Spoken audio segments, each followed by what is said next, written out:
Welcome to this explainer. Today we're diving straight into the massive AI infrastructure boom that's completely sweeping the US right now.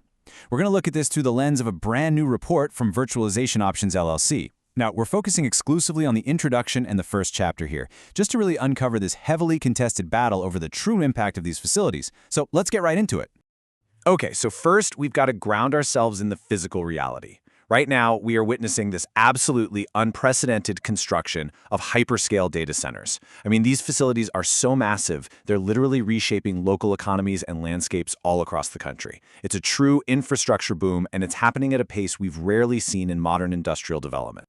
And if you're wondering who's behind this, it's exactly who you'd expect.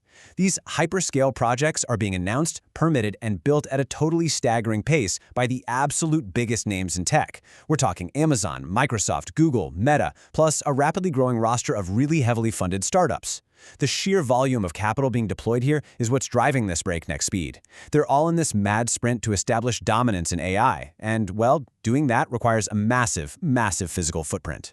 So here's our roadmap for today's explainer. First, we'll look at the AI infrastructure boom itself. Second, the battle over the evidence. Third, the glaring discrepancies in power consumption. And finally, we'll compare the actual projections side by side.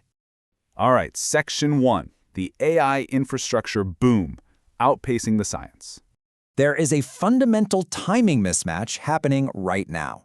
The sheer velocity of this build-out means we're throwing up these massive facilities way before independent researchers can even figure out what their true environmental toll is.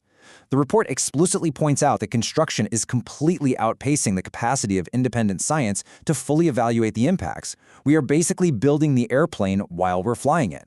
And that means profound questions about things like electricity consumption, water withdrawal, and social costs. Those are largely being answered after the concrete is already poured. Which brings us to Section 2, the battle over evidence, contested terrain.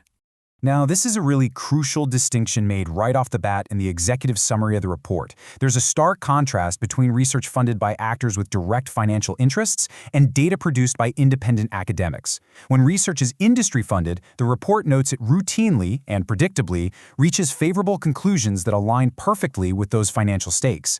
But when you look at the independent or academic studies, they routinely reach entirely different, often much less favorable findings about the environmental and infrastructural impacts. We're essentially looking at two completely different realities, and it really just depends on who paid for the study. But the issue goes even deeper than just private research. The report details how objective environmental assessments by federal agencies, the very institutions traditionally charged with producing unbiased data, are facing documented political pressure from the current administration. According to the analysis, there's a push to soften findings, accelerate permitting, and frankly, deprioritize climate analysis just to keep the AI boom moving as fast as possible. So the integrity of the data is being squeezed from multiple sides here.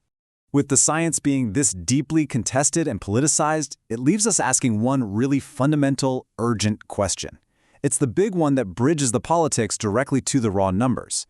How much power do these AI data centers actually use? That takes us to Section 3, Power Consumption Discrepancies, the Illusion of Certainty. When you dive into Chapter 1 and look at the published projections for future data center power demand, the answers are so dramatically divergent that they simply cannot all be true.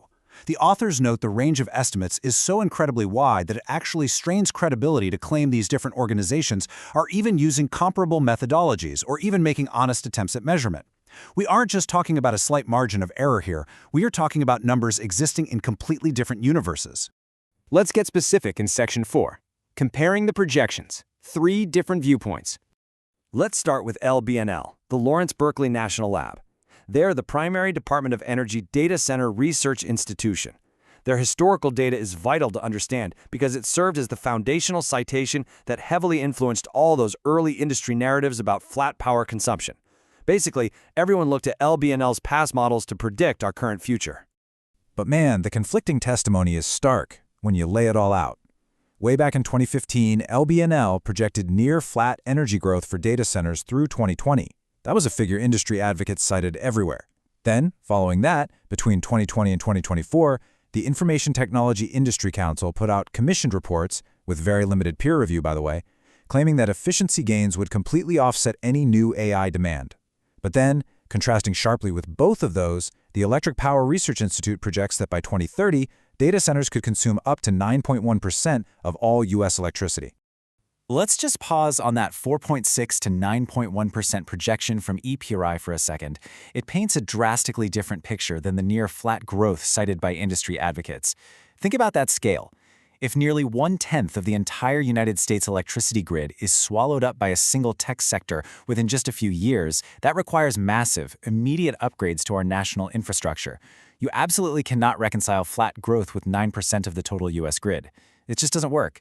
As the report so aptly titles this chapter, we are fundamentally dealing with the numbers that cannot agree.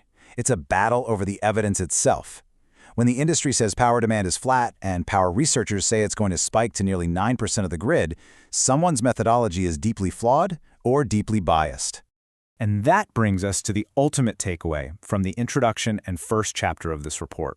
If the basic, foundational facts about power consumption are treated as a public relations battleground rather than a scientific reality, how can local communities, utility regulators, and policymakers safely navigate this AI infrastructure boom? Really, how do you plan for the future when we can't even agree on the basic data of the present?